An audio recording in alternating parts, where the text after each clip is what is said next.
우리는 매일매일 삶을 살아가면서 수많은 이 정보와 소식의 홍수 속에서 살아가고 있죠. 특히나 요즘같이 또 무더위 때 하루에도 그냥 수십 통씩 재난 문자가 오잖아요. 특히 뭐 이런 문자 메시지나 소셜 미디어는 우리를 끊임없이 다른 사람들과 교감하게 하고 또 그들의 생각과 감정을 접하게 합니다. 특히 요즘 나타나는 이 안타까운 현상 중에 하나는 사람들이 다른 사람들의 이 글이나 의견을 깊이 읽고 또 이해하기보다는 단지 몇 글자의 제목이나 자극적인 문구만을 보고 즉각적으로 반응한다라는 거예요. 마음에 들면 뭐 좋아요를 누르고 그렇지 않으면 뭐 험한 말을 써서 이제 댓글을 다는 게 그렇게 상황이 그렇게 돼 버렸습니다. 깊이 듣고 이해하는 과정은 사라지고 즉각적인 판단과 성급한 자기 표현만이 남은 그런 시대입니다. 더군다나 근래에 들어서 정치적으로 나뉘어져서 서로 이해하고 포용하기보다는 깎아내리고 비난하기 일쑤지요. 그래서 우리나라는 남북이 분열됐을 뿐만이 아니라 동서도 분열됐다라고 그런 얘기들을 많이 하고 있습니다. 이러한 소통의 방식은 세상뿐만이 아니라 우리 가정과 교회에서도 마찬가지입니다. 배우자의 말을 끝까지 듣기보다 내 말을 그냥 먼저 쏟아내고, 요즘 TV 보면 뭐 이혼 숙녀 뭔가 하여튼 뭐 그런 프로그램 보면은 뭐 저런 사람이 있어 이럴 정도로 우리가 참 세상에 별의별 사람 다 있구나라고 하지만 그게 어떻게 보면 우리의 모습인 거예요. 그런 모습이 우리의 가정에도 나타나고 있고, 자녀의 마음, 뭐 금쪽이 이러면서 요즘 막 그러는데 자녀들의 마음과 그들의 상황을 공감하기보다는 그냥 우리 아이들이 하는 전문 용어 틀리 딱딱충이 돼가지고 그냥 계속 잔소리만 하는 게 우리네 모습입니다. 성도들 간의 대화도 마찬가지예요. 상대방의 아픔과 또 고충을 듣고 이해하기보다는 내 의로움을 주장하면서 그러니까 신앙생활 그따구로 하니까 그렇게밖에 안 되지, 그러니까 기도하란 말이야, 이런 식으로 표현해 버린다라는 겁니다. 결국 우리 일상에서 수많은 말들이 오가지만 진정한 소통은 부재하고 관계의 벽은 점점점 높아지고 있고 이 다중 속의 외로움을 느끼면서 살아가고 있는 게 우리네 모습입니다. 여러분은 길을 가다가 구급차의 삐뽀삐뽀 이 소리를 들으면 어떤 생각이 드셔요? 또 큰일 났나 보구나, 아니면 뭐 누가 급한 상황인가 보구나 라고 하면서 운전하다가 길을 비켜주고 이제 그렇게 합니다. 그 사이렌 소리는 이 한 생명이 위급하다라는 신호이자 도움이 절실하다라는 외침이죠. 그런데 영적인 눈으로 우리 주변을 보면 나름대로의 사이렌 소리를 내면서 긴급 상황 속에 있는 수많은 영혼들이 있다라는 걸 우리는 알 수 있습니다. 삶의 의미를 잃고 방황하는 영혼도 있고, 죄의 문제로 고통받는 영혼, 이 절망의 늪에 빠져서 홀로 신음하고 있는 영혼들이, 영적인 응급 환자들이 우리 주변에 많습니다.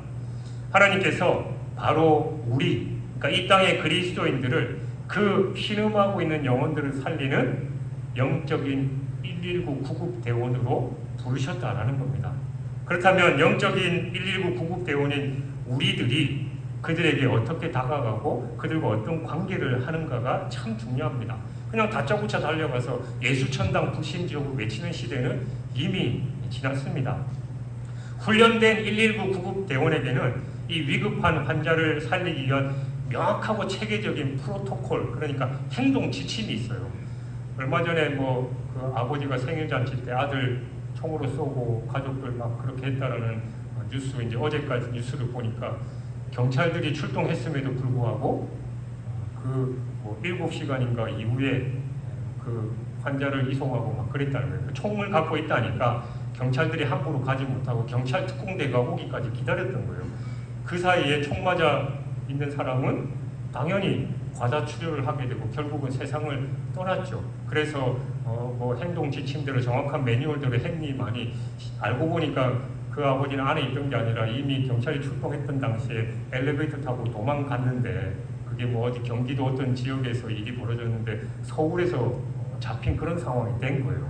그러니까 그 조금만 빨리 들어가서 그 응급 환자를 구조했다면 충분히 살 수도 있었을 텐데 뭐 7, 8시간 지나고 나서 했으니까 당연히 뭐 목숨을 잃은 거 아니냐라고 하면서 말이 많고, 또 경찰 내부에서도 그 행동 지침대로 했는지 우리가 제대로 확인해 보겠다, 뭐 그런 내용들이 있는 겁니다.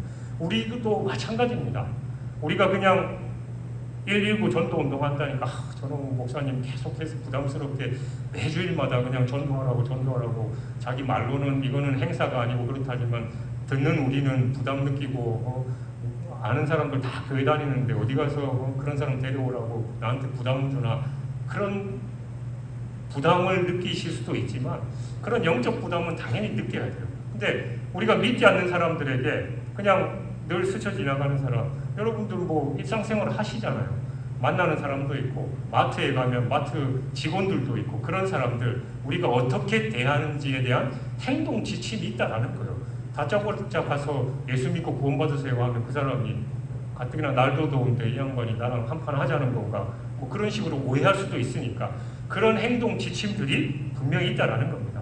그러니까 오늘 우리가 함께 나눌 이 본문 말씀은 바로 우리 영적 구급 대원들을 그 위한 최고의 영적 구조 매뉴얼입니다. 이 매뉴얼의 핵심은 바로 우리가 119 하듯이 119예요.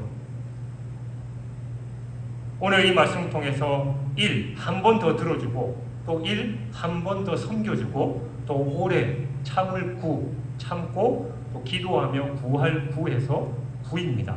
그러니까 이 119 전도법으로 우리에게 맡겨주신 소중한 영혼을 주님께로 인도하는 그 생명의 통로로 쓰임받게 되기를 주님의 이름으로 축원합니다. 첫 번째, 1. 한 번 더 들어주기. 그러니까 관계의 문을 여는 첫 번째 행동 지침이에요. 그러니까 구급대원들이 현장에 도착해서 가장 먼저 하는 일이 뭡니까? 환자의 상태를 살피고 어디 아프세요? 어떻게 다치셨어요? 라고 물어보잖아요. 그러니까 환자의 말을 듣는 거예요. 그러니까 정확한 진단 없이 올바른 처방을 내릴 수 없기 때문이에요. 저희 이제 쌍둥이들 태어날 때 이 양수가 먼저 한쪽이 터지는 바람에 구급차를 타고 큰 병원으로 갔었어요. 거기는 이제 그 미국이니까 말도 잘 안 통하고 막 집사람은 먼저 119 타고 저는 이제 딸내미 3살짜리 딸내미 데리고 이제 그 차를 막 따라가고 있는데, 거기 병원이 그 미국 보스턴에서도 정말 세계적인 병원이었어요. 그 보스턴 메디컬 센터에 있는 정말 큰 병원이었는데, 근데 이제 거기 가서 이제 급하니까 제왕절개에서 아기를 낳아야 된다라는 얘기를 듣고 갔는데, 다행히 뭐 상태가 그렇게 나쁘지는 않아서 최소 그 개월수를 채우고 그때 수술하자 해서 막 초음파 달고 막 병원에 입원했었는데, 근데 이제 입원해 있는 기간에 그 병원에 뉴스가 어떤 뉴스가 났냐면, 그 병원의 의사가 오른쪽 다리를 수술해야 되는데 왼쪽 다리를 수술하는 바람에 이제 의료 사고가 나서 난리가 난 거예요.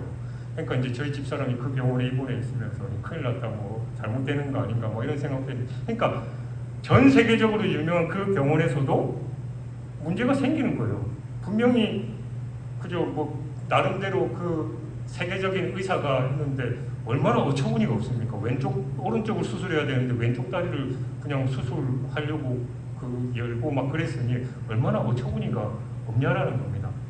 그래서 그 환자의 상태를 잘 파악하고 들어주고 하는 게 구급대원이나 의사들의 기본적인 첫째 매뉴얼이다라는 거예요. 그러니까 야고보는 오늘 본문 19절에서 그 첫 번째로 이렇게 얘기합니다. 내 사랑하는 형제들아, 너희가 알지니 사람마다 듣기는 속히 하고 말하기는 더디하며 성내기도 더디하라.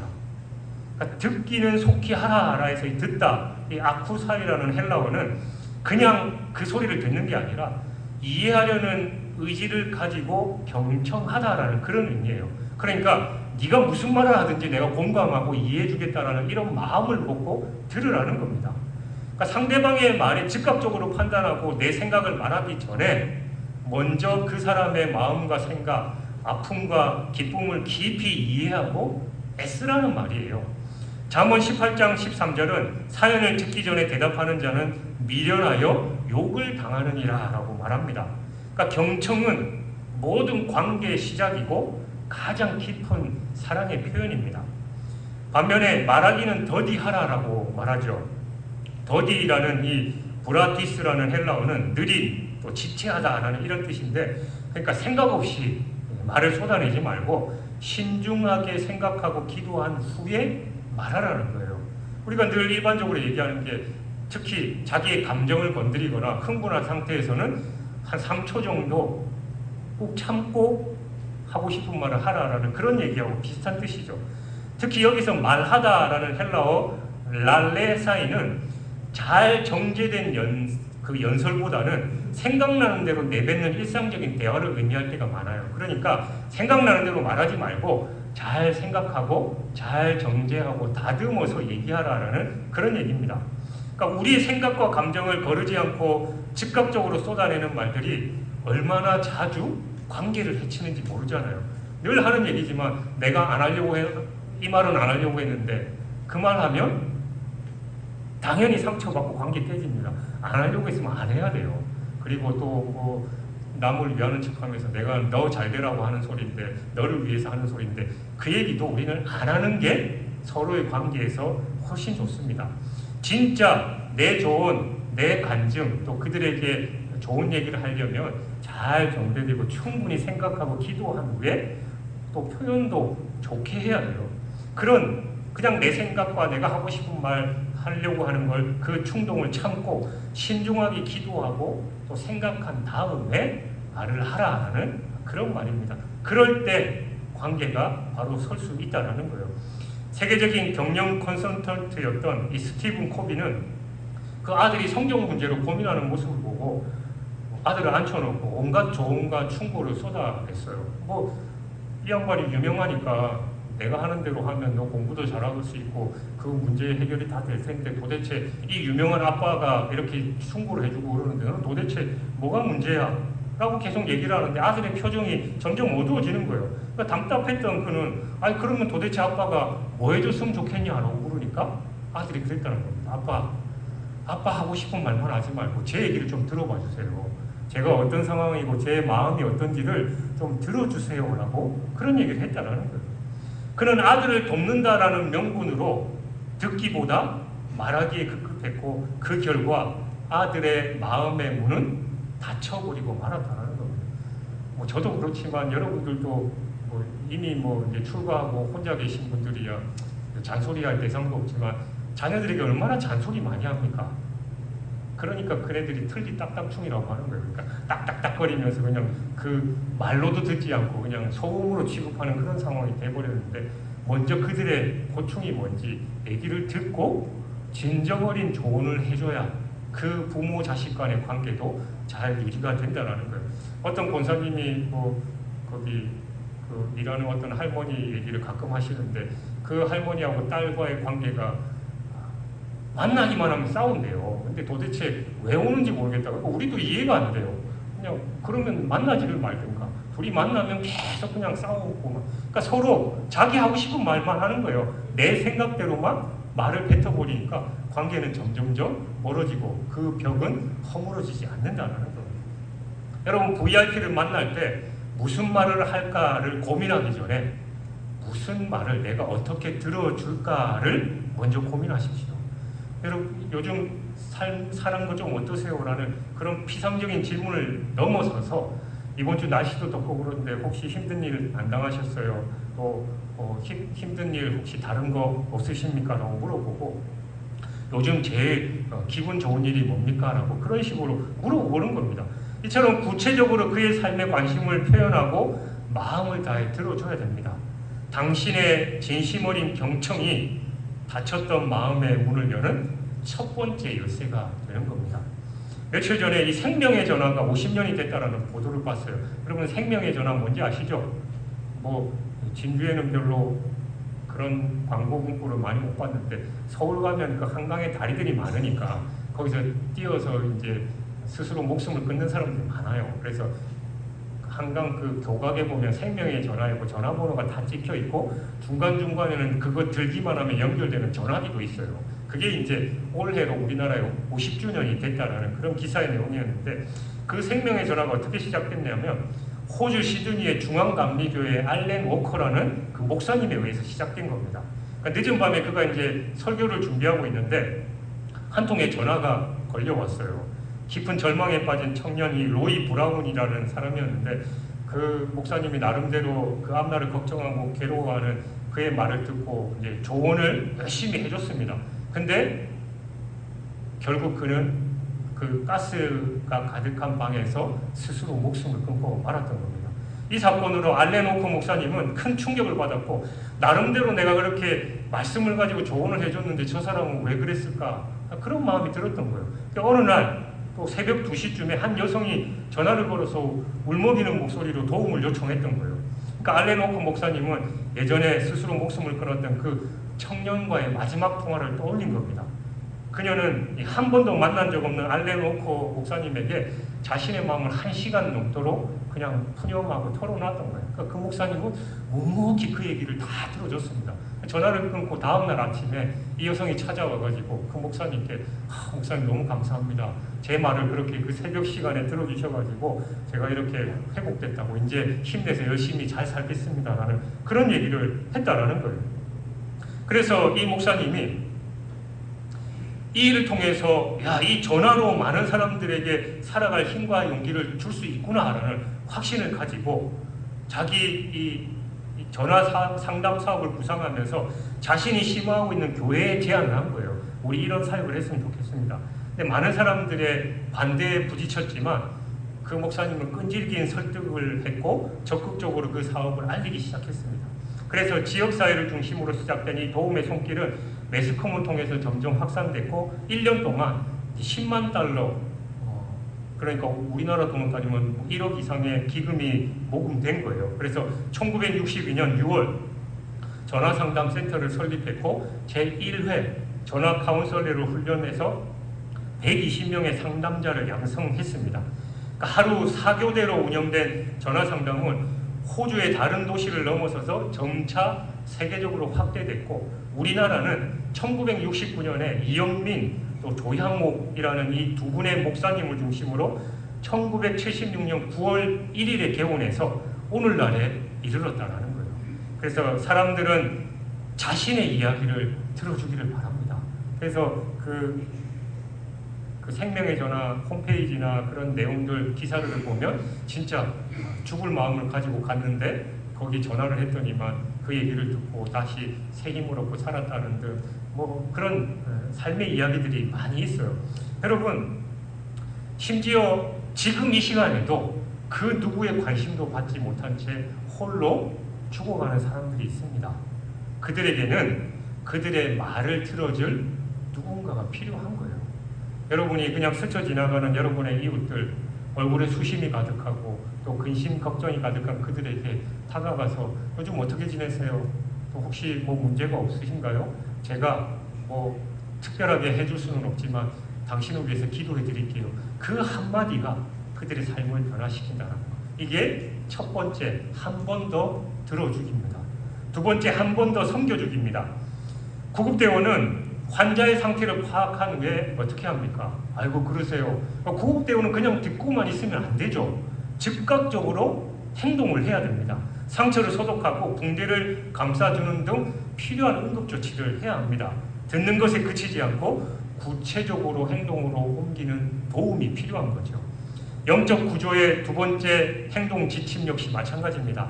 바로 한 번 더 섬겨주는 거. 그러니까 말씀을 행함으로 우리의 사랑을 증명하는 겁니다. 야고보는 22절에서 너희는 말씀을 행하는 자가 되고 듣기만 하여 자신을 속이는 자가 되지 말라라고 강력하게 경고합니다. 그러니까 그는 듣기만 하고 행하지 않는 자를 거울로 자기 얼굴에 더러운 것을 보고 돌아서서 잊어버리고 아무것도 하지 않는 사람에 비유하는 거예요. 여러분들 이런 일 많으시잖아요. 거울을 보고 이거 가는데 그저 휴지 가지러 가는 그 사이에 깜빡하고 그냥 그렇게 지내는 그런 모습에 비유하는 겁니다. 그렇다면 우리가 행해야 할 말씀의 핵심이 뭐냐? 27절에서 그 답을 줍니다. 하나님 아버지 앞에서 정결하고 더러움이 없는 경건은 곧 환난 중에 있는 고아와 과부를 돌보고 또 자기를 지켜 세속에 물들지 아니하는 그것입니다. 그러니까 참된 경건은 예배당, 이 예배실 안에서 종교적인 열심을 넘어서서 삶의 현장에서 가장 연약한 이웃의 필요를 채워주는 구체적인 섬김으로 나타난다라는 겁니다. 영국 고아의 아버지였던 조지 물러는 일생 동안 10,000명에 넘는 아이들을 기도로 돌봤습니다. 그는 고아들의 아픔을 또 배고픔을 외면하지 않았고 그들의 헐벗음을 못 본 채 하지 않았습니다. 그의 삶 전체가 환난 중에 있는 고아들을 돌아보고 하나님께서 인정하시는 참 경건의 모습이었습니다. 그러니까 사람들은 그의 삶을 통해서 살아계신 하나님을 볼 수 있었습니다. 여러분, VIP의 말을 경청하면서 그들의 구체적인 필요를 먼저 발견하십시오. 야근으로 지친 그에게 따뜻한 커피 한 잔을 건네는 이 작은 섬김, 어린 자녀를 돌보느라 힘든 그에게 잠시 아이를 봐주겠다라고 말하는 섬김, 또 이사하는 그를 위해서 함께 땀 흘려주는 그 섬김, 이 작지만 구체적인 한 번 더 섬겨주는 것이 수백 마디의 설교보다 더 강력하게 하나님의 사랑을 전하는 메시지가 되는 거예요. 여러분, 요즘같이 더운 날 지나가는 사람들에게 그냥 시원한 생수 한 병 주면서 더우시죠, 힘내세요, 이 한마디만 해도 얼마나 힘이 되겠어요. 그래서 제가 예전에 섬겼던 그 교회도, 서울에 있는 그 교회도 교회가 크니까 재정도 넉넉하고 하죠. 그러니까 교회 앞에 냉장고를 딱 갖다 놓고 교회에 지나가는 사람들에게 붙여놓은 거예요. 그냥 더우실 때 여기 생수 마음대로 꺼내 가십시오. 그렇게.